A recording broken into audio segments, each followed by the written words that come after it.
أعوذ بالله من الشيطان الرجيم. بسم الله الرحمن الرحيم. يا أيها الذين آمنوا لا يحل لكم أن ترثوا النساء كرها.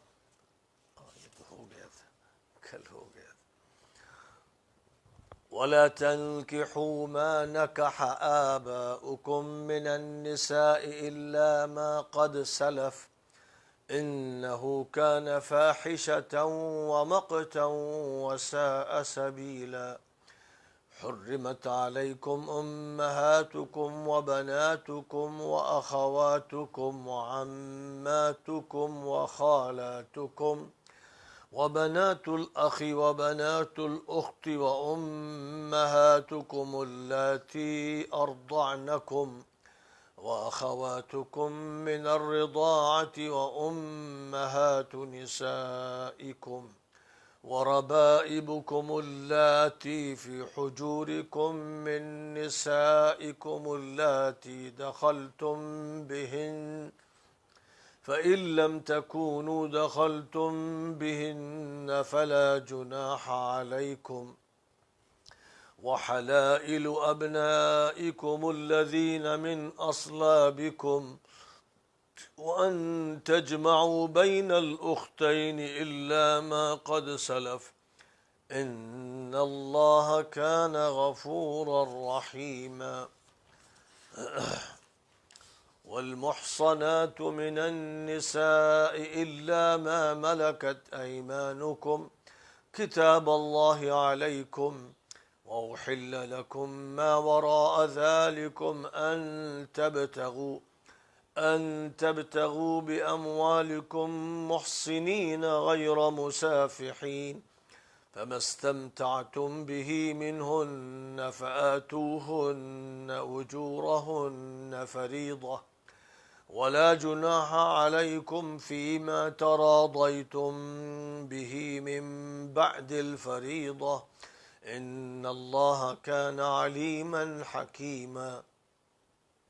ومن لم يستطع منكم طولا أن ينكح المحصنات المؤمنات فمما ملكت أيمانكم من فتياتكم المؤمنات والله أعلم بإيمانكم بعضكم من بعض فانكحوهن بإذن أهلهن وآتوهن أجورهن بالمعروف محصنات غير مسافحات ولا متخذات أخدان فإذا أحصن فإن أتين بفاحشة فعليهن نصف ما على المحصنات من العذاب ذلك لمن خشي العنة منكم وأن تصبروا خير لكم والله غفور رحيم. يريد الله ليبين لكم ويهديكم سنن الذين من قبلكم ويتوب عليكم والله عليم حكيم. والله يريد أن يتوب عليكم ويريد الذين يتبعون الشهوات أن تميلوا ميلا عظيما. يريد الله أن يخفف عنكم وخلق الإنسان ضعيفا. وہ عورتیں جن سے نکاح حرام ہے اور تمہارے باپ نے جس سے نکاح کیا تھا جو تمہاری سوتیلی ماں ہے اس سے نکاح کی اجازت نہیں. ماضی میں جو بھی بدعنوانیاں ہو چکی وہ بڑی بے حیائی کا اور قابل نفرت عمل تھا اور وہ طرز ہی بڑا بدترین تھا. تم پر حرام کر دی گئیں تمہاری مائیں اور تمہاری بیٹیاں اور تمہاری بہنیں اور تمہاری پھوپھیاں اور تمہاری خالائیں اور بھائی کی بیٹیاں اور بہن کی بیٹیاں اور تمہاری وہ مائیں جنہوں نے تمہیں دودھ پلایا ہے اور تمہاری رضائی بہنیں اور تمہاری بیویوں کی مائیں اور تمہاری بیویوں کی وہ لڑکیاں جن کی تمہاری گود میں تربیت ہوئی ہو، ان بیویوں کی جن سے تمہاری خلوت ہو چکی ہو، اگر تمہاری خلوت ان سے نہیں ہوئی ہے تو ان کی لڑکیوں سے شادی میں حرج نہیں ہے، اور تمہارے سگے بیٹوں کی بیویاں، اور یہ بھی حرام ہے کہ تم دو بہنوں کو ایک ساتھ نکاح میں رکھو، جو اس حکم کی آمد سے پہلے ہو چکا سو ہو چکا، بے شک اللہ مغفرت فرمانے اور رحم فرمانے والا ہے۔ اور اسی طرح شادی شدہ عورتوں سے نکاح نہیں ہو سکتا، ہاں جو باندیاں تمہاری ملکیت میں آئیں ان کے ساتھ زن و شوہر کے تعلقات قائم کر سکتے ہو، یہ اللہ کی طرف سے طے کیا گیا ہے۔ ان کے علاوہ اور عورتوں سے نکاح ہو سکتا ہے اگر مہر کے ذریعے تم انہیں نکاح میں لینا چاہتے ہو، مقصد عفت و عصمت کی حفاظت ہو، آزاد شہوت رانی نہیں جن سے تم ازدواجی زندگی کا لطف حاصل کرو، انہیں فرض جانتے ہوئے مہر ادا کرو۔ مہر کے تعین کے بعد آپس کی رضامندی سے تم جو طے کر لو اس پر کوئی مواخذہ نہیں، بے شک اللہ بڑا علم والا اور حکمت والا ہے۔ اور تم میں سے جو آزاد مومن عورتوں سے نکاح کی قدرت نہیں رکھتا تو ان مومن لڑکیوں سے نکاح کر سکتا ہے جو تمہاری ملکیت میں بحیثیت باندیوں کے ہیں، اور اللہ تمہارے ایمان کو خوب اچھی طرح جانتا ہے۔ تمہارا ایک دوسرے سے تعلق سب انسانی رشتے میں منسلک ہے،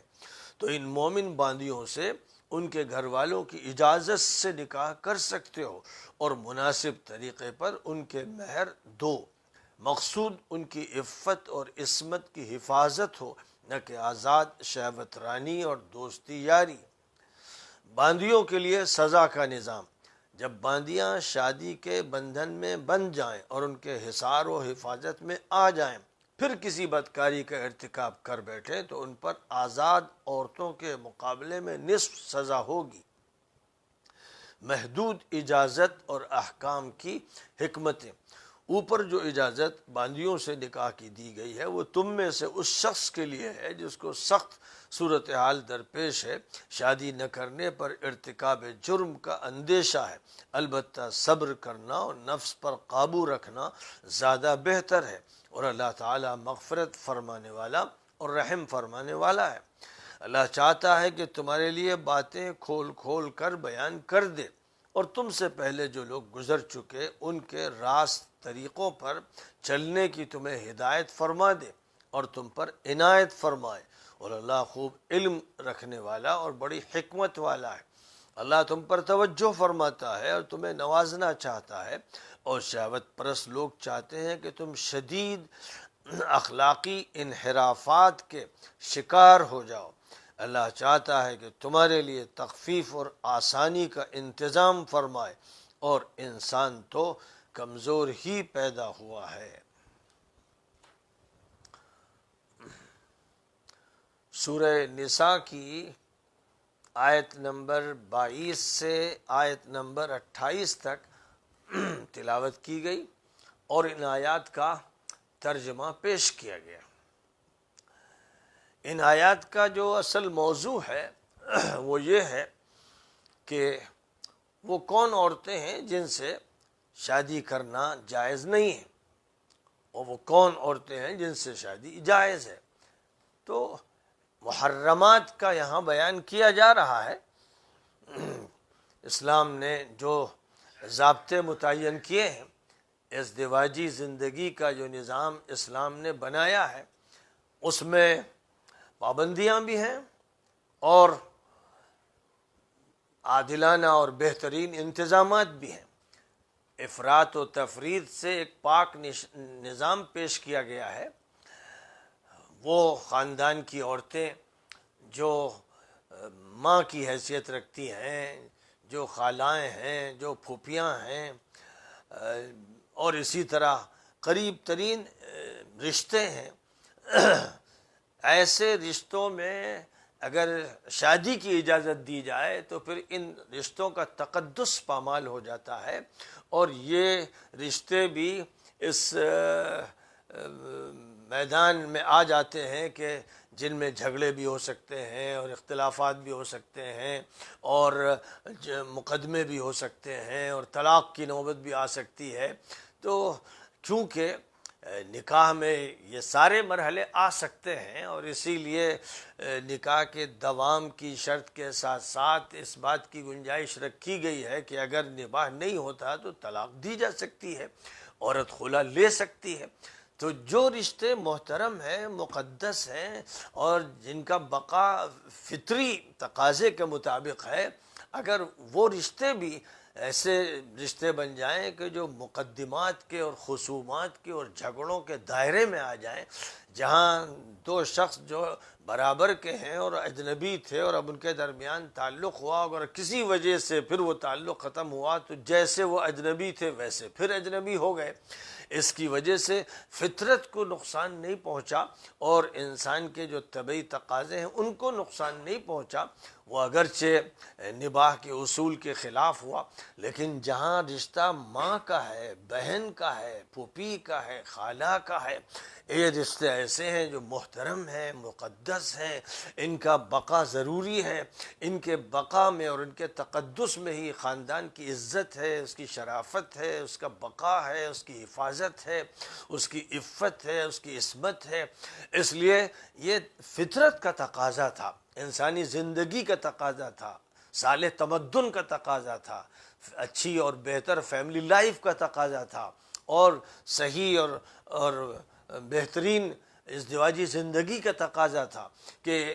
اس میں وہ رشتے نہ گھسیٹے جائیں جن رشتوں کو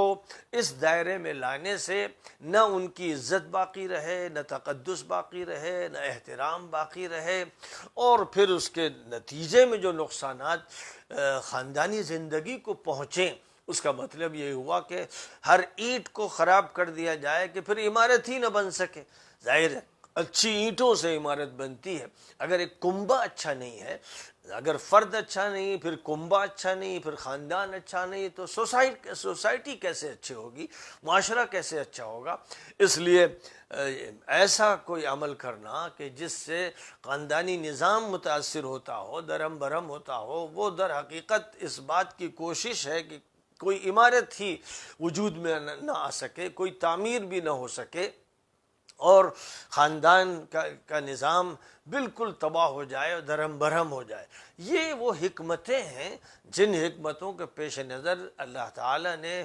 جو قانون عطا فرمایا ہے، اس میں ان تمام باتوں کو ملحوظ رکھا گیا ہے۔ فرد کی زندگی بھی استوار ہو، خاندان کی زندگی بھی نہایت ہی صحیح رخ پر چل رہی ہو، معاشرہ جو ہے وہ ہر طرح کے ایسے نشیب و فراز سے محفوظ کیا جا سکے کہ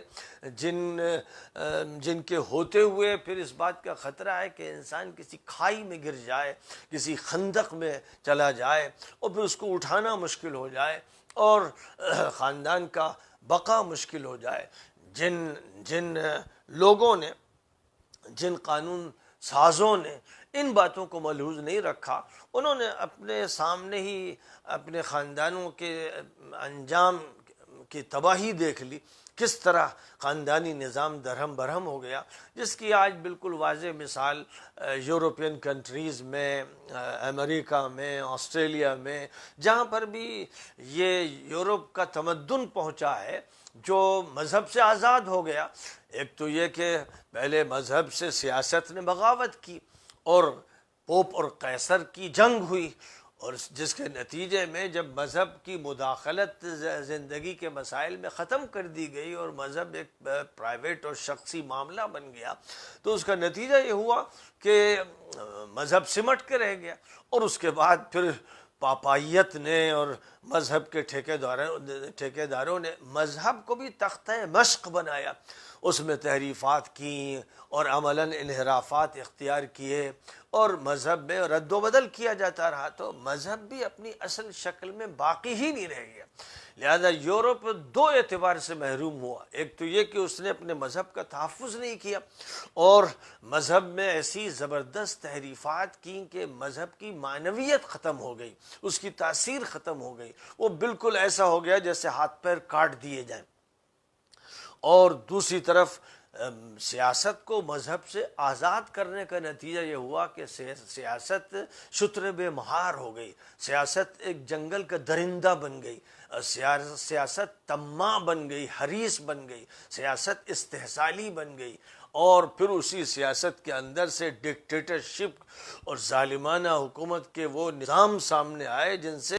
انسانیت تڑپ کے رہ گئی اور انسانیت سسکتی رہ گئی۔ یہ سب نتائج اسی لیے ہوئے کہ جو توازن مطلوب تھا، جو اعتدال چاہیے تھا، افراط و تفریط سے پاک جو نظام چاہیے تھا، اور مذہب کی جس طرح عادلانہ حکمرانی ہونی چاہیے تھی جس میں سیاست اور مذہب کا ٹکراؤ نہ ہو، سیاست اور دینیات کا ٹکراؤ نہ ہو، اور دین کا اور تمدن کا ٹکراؤ نہ ہو،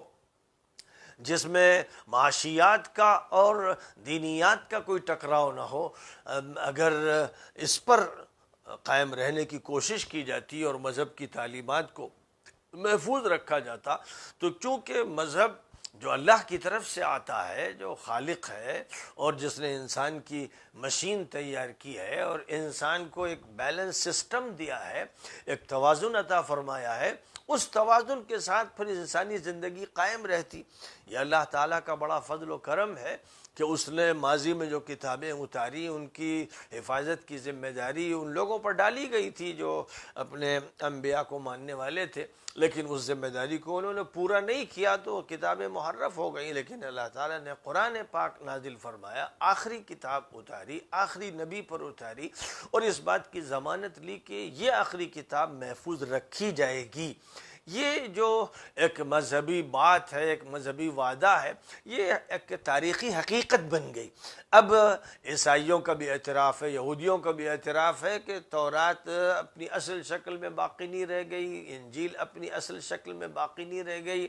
دنیا میں کوئی نسخہ تورات کا نہیں ہے کہ جو حضرت موسیٰ پر اتاری گئی تھی، اور انجیل کا کوئی نسخہ نہیں ہے جس کو حضرت عیسیٰ علیہ السلام کو عطا کیا گیا تھا۔ اس پر دنیا عیسائیت اور دنیا یہودیت کا پورا اعتراف ہے، اور اس سلسلے میں جو بھی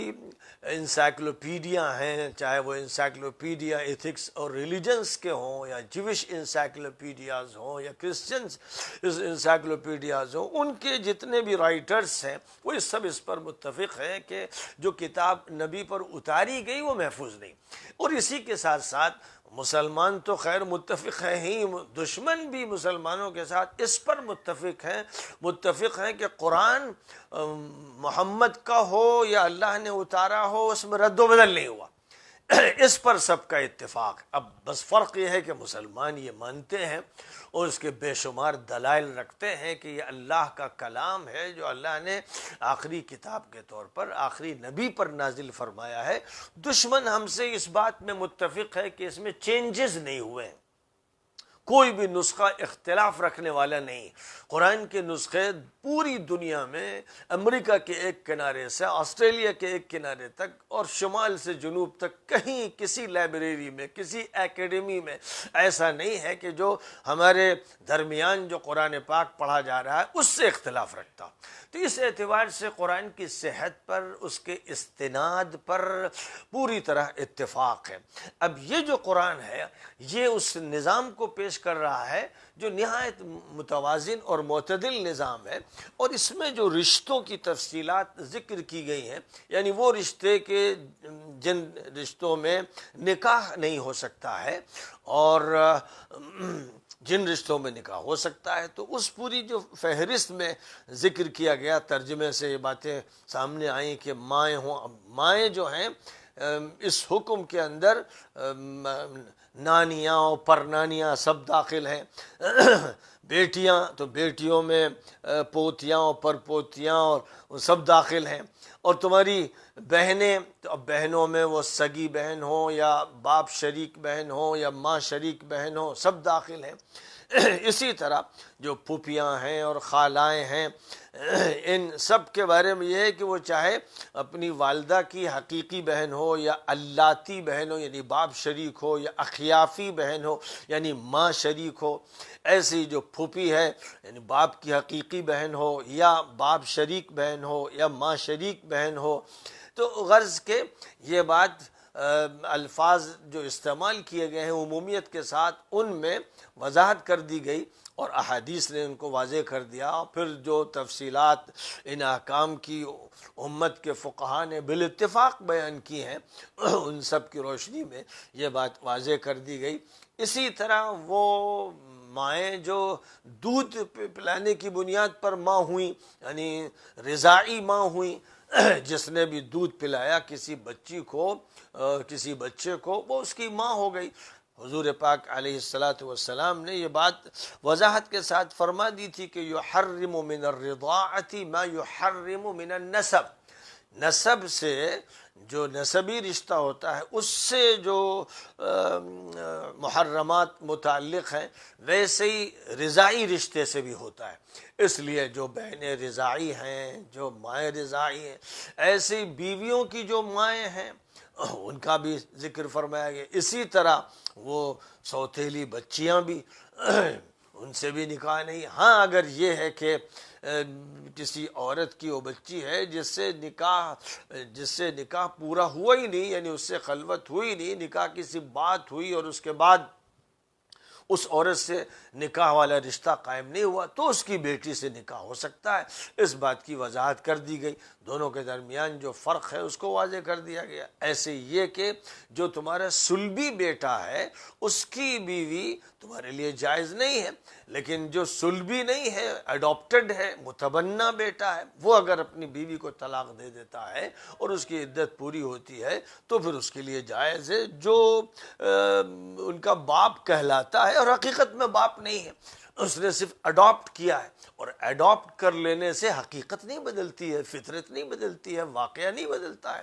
تو یہ تفصیلات بیان کی گئی، اور انہی کے ساتھ یہ کہ دو بہنوں کو ایک ساتھ نکاح میں نہیں رکھنا ہے، کیونکہ یہاں پھر وہی بات ہو جائے گی کہ پھر جب دو بہنیں سوکن بنیں گی تو اس کا مطلب یہ ہوا کہ جو بہنوں کا آپس کا رشتہ ہے، اچھے تعلق کا رشتہ ہے اور جس میں فطری رابطہ ہے، وہ متاثر ہو جائے گا. سوک ناپا انہیں اس طرح رہنے نہیں دے گا جیسے دو سگی بہنیں رہتی ہیں. اس لیے جہاں بھی اس طرح کا خطرہ ہے کہ اس سے تعلقات ٹوٹ رہے ہوں اور فطرت کو نقصان پہنچ رہا ہو، اور جو انسانوں کے درمیان ایسے رشتے ہیں جن کا خاص احترام مطلوب ہے، ان کا ایک تقدس ہے، وہ متاثر ہو رہے ہیں، تو وہ رشتے درست نہیں. اسی طرح حضور پاک علیہ الصلاۃ والسلام نے اس پر مزید یہ اضافہ فرمایا کہ پھوپھی اور بھتیجی کو اور خالہ اور بھانجی کو، یعنی جہاں ایسا ہو ان دو کو جمع نہیں کر سکتا. ایک ایسی لڑکی کی جس کی ایک خالہ ہے، اور ظاہر ہے کہ جو شخص شادی کر رہا ہے اس کی تو خالہ سے ہو ہی نہیں سکتی، ان کے بارے میں کہ حرام. لیکن ایک عورت ہے اور اس کی ایک خالہ ہے، ان دونوں کو بھی رشتے میں جمع نہیں کیا جا سکتا. ایک پھوپھی اور بھتیجی کو رشتے میں ایک ساتھ جمع نہیں کیا جا سکتا. الگ الگ ان سے اگر شادی ہو کہ ایک مرتبہ پھوپھی سے شادی ہوئی اور اس کے بعد ان کا انتقال ہو گیا یا طلاق ہو گئی، تو اس کے بعد بھتیجے سے شادی ہو گئی، اس میں حرج نہیں ہے، کیونکہ اب وہ ٹکراؤ نہیں ہے جو ایک سوکن اور دوسری سوکن کا ہوتا ہے یا ہو سکتا ہے. اس ٹکراؤ کی اب کیونکہ بنیاد نہیں ہے، اس لیے اس وقت اجازت ہوگی. جیسے ایک بہن سے شادی ہوئی اور اس کا انتقال ہو گیا یا طلاق ہو گئی یا خلا کا واقعہ ہو گیا، اس کے بعد دوسری بہن سے شادی ہو سکتی ہے، لیکن ایک ساتھ دونوں کو جمع اس لیے نہیں کر سکتے کہ جیسے اوپر بات فرمائی گئی کہ جو رشتے محترم ہیں، مقدس ہیں، اور ان کا یہ تقدس اور احترام برقرار رہنا چاہیے، ان میں پھر نکاح کے مسئلے کو داخل نہیں کرنا چاہیے. اسی طرح جن عورتوں کے درمیان محبت کے تعلقات ہوتے ہیں اور فطری طور پر ہوتے ہیں، ان کو ایسے تعلق میں منتقل کرنا کہ جن میں جھگڑے کے امکانات ہوتے ہیں اور ایک سوکن دوسری سوکن کے بارے میں شکایتیں رکھنے لگتی ہے اور بہت سی باتیں ہیں جو واقعتاً پیش آتی ہیں، تو پھر ان کو ایسی صورتحال میں مبتلا نہ کیا جائے اور اس حالت سے دوچار نہ کیا جائے کہ ان کا جو رشتہ ہے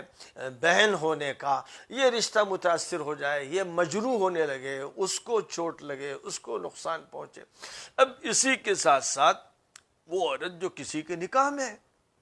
وہ کسی دوسرے کے نکاح میں نہیں جا سکتی ہے. جب تک وہ کسی کے نکاح میں ہے وہ حرام رہے گی، اور جب وہ اس کے نکاح سے الگ ہو جائے گی، وہ ایک اجنبی عورت ہے اور کسی کے نکاح میں ہے، لیکن جب اس کے نکاح سے الگ ہو گئی، یعنی طلاق ہو گئی یا شوہر کا انتقال ہو گیا یا اس نے خلا لے لی، کوئی بھی شکل ایسی پیش آئی کہ اب وہ اس کے حبال عقد میں نہیں ہے، اب اس کے نکاح کے بندھن سے وہ بندھی ہوئی نہیں ہے، تو اس سے نکاح ہو سکتا ہے. اب یہاں ایک بات جو یاد رکھنی چاہیے کہ جو حکم چل رہا ہے، جو بیان چل رہا ہے وَلَا تَنْكِحُوا مَا نَكَحَ آبَاؤُكُمْ سے، اور پھر خاص طور پر حرمت علیکم امہاتکم سے، اسی میں والمحصنات من النساء داخل ہے، اور یہ اسی کا ایک ٹکڑا ہے، اسی کا ایک حصہ ہے. یعنی والمحصنات من النساء کا مطلب ہوا حرمت المحصنات من النساء. جو عورتیں شادی شدہ ہیں، ان کا شوہر ہے، تو ان سے نکاح حرام ہے. اس لیے جو فعل ہے، جس فعل سے اس فاعل کا تعلق ہے، یا یوں کہہ لیجئے کہ جس مجہول فعل سے اس نائب فاعل کا تعلق ہے، وہ ہے حرمت. اب حرمت سے اس کا تعلق ہے، اور عجیب بات ہے کہ جس نے یہ پارے بنائے، جس شخص نے پارے بنا دیے، پہلا پارا، دوسرا پارا، تیسرا پارا، جو ایک ایسا عمل تھا جس کا حضور پاک علیہ السلام نے نہ کوئی مشورہ دیا، نہ کوئی حکم دیا، اور نہ آپ سے منقول، نہ ابو بکر صدیق سے، نہ عمر فاروق سے، نہ عثمان ابن عفان سے، نہ علی ابن ابی طالب سے، نہ کسی صحابی سے، نہ کسی تابعی سے، یہاں تک کہ نہ کسی امام سے، نہ کسی محدث سے پارے ثابت ہی نہیں. کبھی خواب میں بھی یہ پارے نہ صحابہ نے دیکھے، نہ تابعین نے دیکھے. یہ تو بہت بعد میں 7ویں صدی ہجری یا 8ویں صدی ہجری میں مکتب کے ایک معلم نے قرآن کے 30 حصے کر دیے، اور جس شخص نے بھی یہ حصے کیے، اس شخص کو کون سا جملہ کہاں ختم ہو رہا ہے اور کہاں سے پارہ شروع کرنا چاہیے اور کہاں ختم کرنا چاہیے، یہ بھی نہیں معلوم تھا. نتیجہ اس کا یہ نکلا کہ کہیں کہیں پارہ شروع کر دیا گیا، اور وہاں سے پارہ شروع کرنا کسی طرح جائز نہیں تھا. جیسے یہی مقام ہے کہ چوتھا پارہ الگ کر دیا گیا اور 5واں پارہ والا شروع کر دیا گیا والمحصنات سے، حالانکہ والمحصنات کے کوئی معنی ہی نہیں ہے اگر حرمت سے اس کا ربط نہ جوڑا جائے.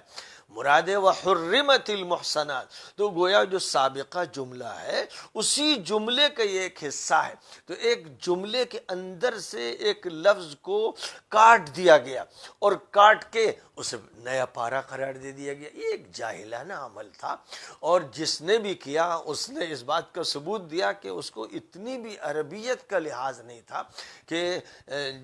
جملے کسی عام آدمی کی عبارت میں کاٹ دیے جائیں. تو یہ ایک بڑا ظالمانہ عمل ہوتا ہے، بڑا غلط اور جاہلانہ عمل ہوتا ہے. تو کوئی شخص بھی اس کے لیے تیار نہیں ہوگا کہ اس کی کتاب کی عبارت کا کوئی حصہ کاٹ دیا جائے اور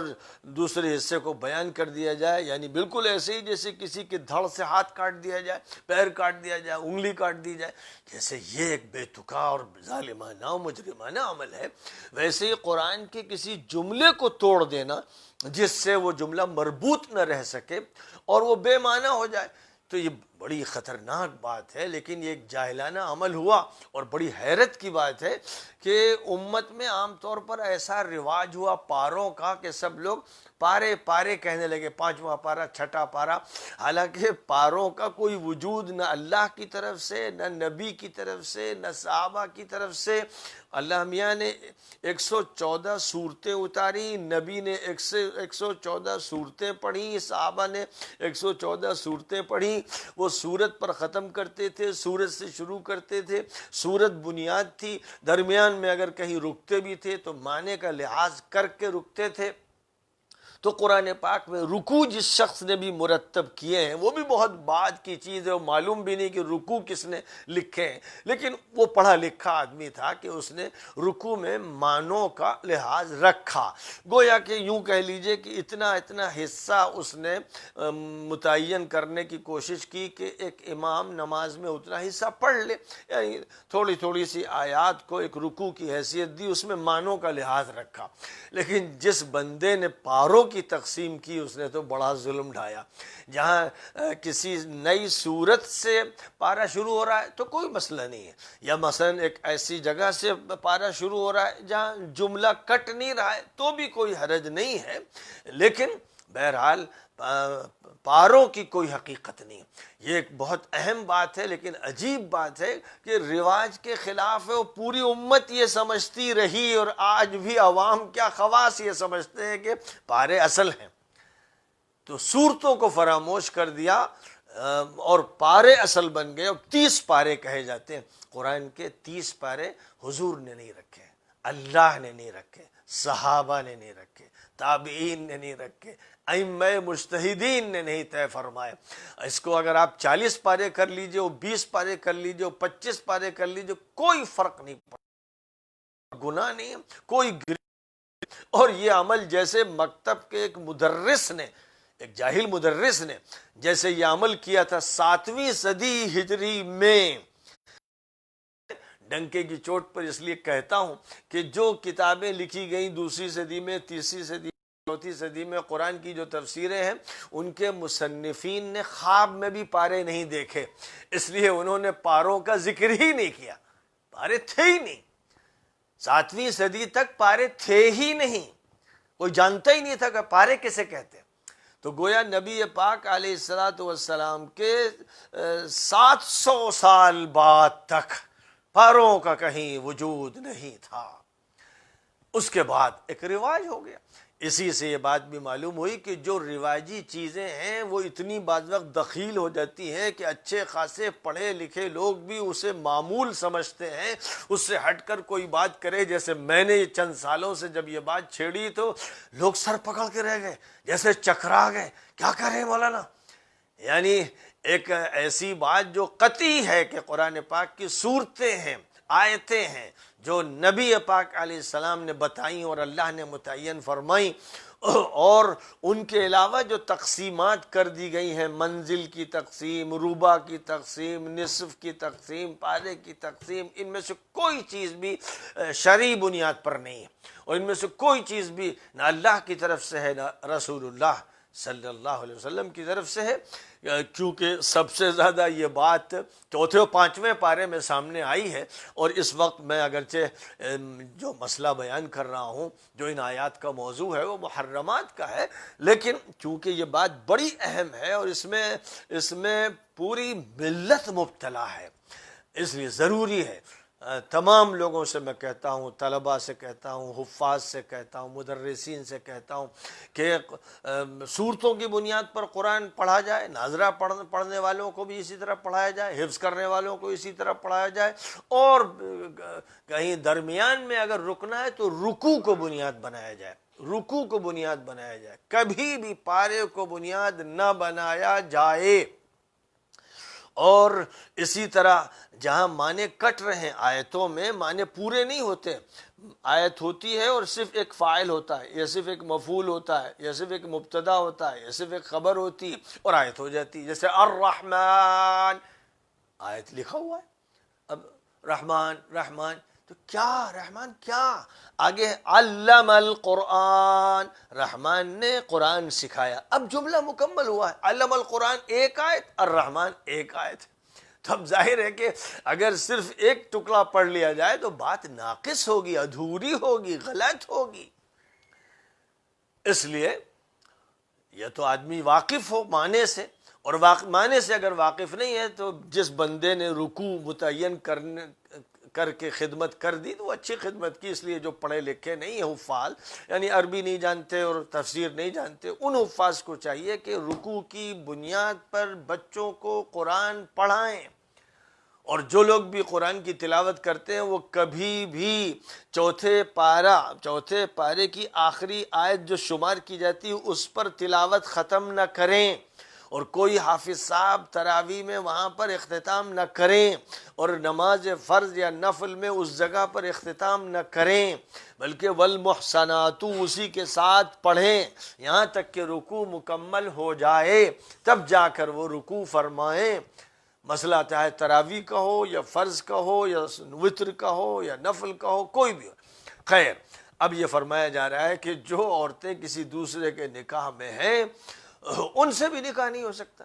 مستثنا کیا گیا باندیوں کو۔ باندیوں کا جو مسئلہ ہے وہ یہ نہیں کہ بھئی کسی بھی آزاد کو باندی بنا لیا جائے، یہ مسئلہ جنگوں سے متعلق تھا کہ جو جنگیں ہوتی تھیں ان جنگوں میں جو لوگ گرفتار ہوتے تھے ان کو غلام بنا لیا جاتا تھا، جو عورتیں ہوتی تھیں ان کو باندی بنا لیا جاتا تھا۔ یہ جو صورتحال چل رہی تھی،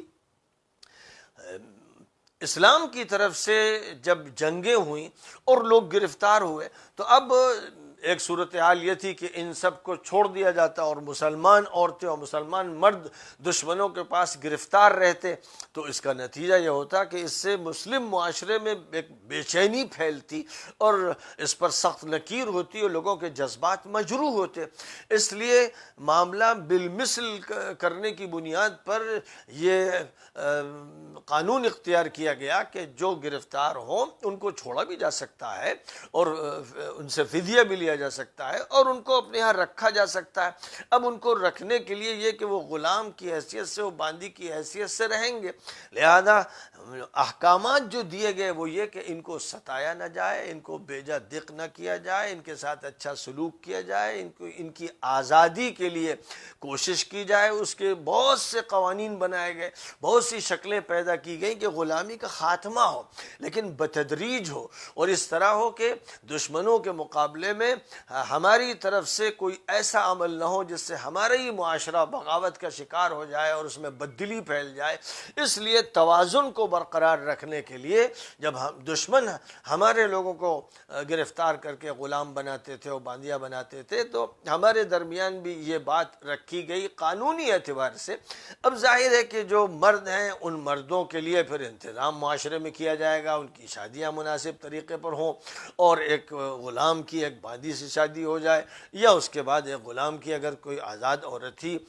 تیار ہو تو اس سے شادی کر دی جائے۔ اسی طرح عورتیں جو ہیں معاشرے میں اگر ان کو چھوڑ دیا جائے کہ جو گرفتار کر کے آئیں اور باندی بنا دی گئیں اور ان کے لیے کوئی انتظام نہ کیا جائے ان کے گھر میں رہنے کا اور ان کے تحفظ کا، تو پھر نتیجہ اس کا یہ ہوگا کہ قہوہ گری کے اڈے پیدا ہو جائیں گے اور بدکاریوں کا رواج ہوگا۔ اس لیے یہ ضروری قرار دیا گیا کہ باندیوں کو لوگوں کے اس طرح حوالے کیا جائے کہ ان کے ذمے کر دیا جائے کہ ان کے ساتھ وہ معاملہ ہوگا جو معاملہ کسی زوجہ کے ساتھ ہوتا ہے، اور ان کے حقوق بھی ادا کیے جائیں گے، ان کے کھانے پینے رہنے سہنے کا انتظام کیا جائے گا، ان کو ذلیل نہ کیا جائے، ان کو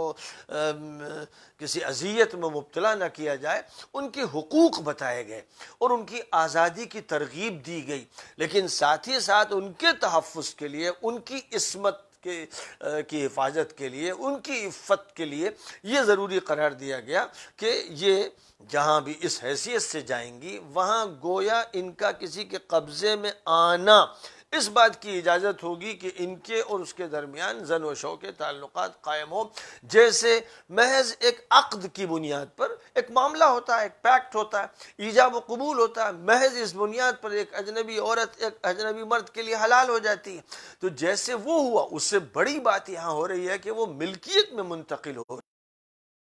ملکیت میں منتقل ہونے کا ایک تو ذریعہ یہ ہے کہ مجاہد کو کوئی باندی حوالے کی گئی، اور ایک شکل یہ ہوتی ہے کہ اس نے پھر کسی دوسرے سے پیسہ دے کر خریدا، تو گویا جیسے کسی عورت کا مہر دیا جاتا ہے اور اس سے ازدواجی تعلق قائم ہوتا ہے، ویسے اس کا بھی پیسے دے کر جب لیا، اس کو حاصل کیا گیا، تو گویا کہ یہ اس کا مہر ہو گیا، اور اب اس شکل میں اس کے لیے اس بات کی اجازت ہوئی کہ ازدواجی تعلقات جیسے اس کے ساتھ قائم ہوتے ہیں، جس سے ایک پیکٹ ہوا، ایک عقد ہوا، ایک ایجاب و قبول ہوا، ویسے اس کے ساتھ بھی جس کے ساتھ ملکیت کا تعلق ہوا، زن و شو کے تعلقات قائم کیے جا سکتے ہیں۔ اور ان تعلقات کی بنیاد پر اگر کوئی بچہ وجود میں آتا ہے تو اس سے پھر اس کو یہ فائدہ پہنچتا ہے کہ وہ بچہ تو آزاد شمار ہوتا ہے، اور پھر یہ عورت بھی شوہر کے انتقال کے بعد آزاد ہو جاتی ہے، پھر اس کو ایک آزاد عورت کی حیثیت حاصل ہو جاتی ہے۔ اس طرح بہت سے مقامات پر کہیں قسم کا کفارہ ادا کرنا ہے، کہیں زہار کا کفارہ ادا کرنا ہے، کہیں اور کوئی مسئلہ ہے، ان سب مواقع پر قرآن پاک میں اور احادیث میں اس بات کی تاکید فرمائی گئی کہ غلام آزاد کیا جائے، کوئی باندی آزاد کی جائے، لہذا آزادی کے انتظامات کیے گئے۔ اور یہاں پر جو بات فرمائی جا رہی ہے کہ جو آزاد ہیں ان کو چاہیے کہ جو آزاد خاندانی عورتیں ہیں، ایمان والی عورتیں ہیں، ان سے شادی ہو، اور اگر باندی سے شادی کرنا بھی ہے، ایسی صورتحال ہے کہ یہ گنجائش نہیں ہے کہ کسی آزاد عورت کے خرچوں کو برداشت کیا جا سکے، اور کمتر درجے پر کوئی شخص اگر تیار ہے تو پھر دیکھنا چاہیے کہ وہ باندی مومن ہو، ایمان والی عورت ہو، اور اس ایمان کی بنیاد پر اس کے ساتھ رشتہ ہو۔ جو تعلق اسلام میں زن و شو کے درمیان رکھا گیا ہے، ازدواجی ہو یا باندی کے ساتھ تعلق ہو، ان دونوں جگہ یہ بات سب سے زیادہ تاکید سے کہی گئی ہے کہ مقصد ہو عفت اور عصمت اور شرم و حیا کی حفاظت، اور ہر اس چیز کی ممانعت کہ جس سے بے شرمی پیدا ہو، بے حیائی پیدا ہو، بدکاری پیدا ہو، معاشرے میں خرابی پیدا ہو، اس سے بچانا ہے۔ اس سے بچانے کے لیے ہی یہ انتظامات ہیں، اور ایک گھریلو زندگی میں عورتوں کو رہنا چاہیے تاکہ وہ باہر ماری ماری نہ پھریں، اور نہ وہ لوگوں کی ہوس کا شکار ہوں اور ان پر غلط نگاہیں نہ پڑیں۔ اس لیے محض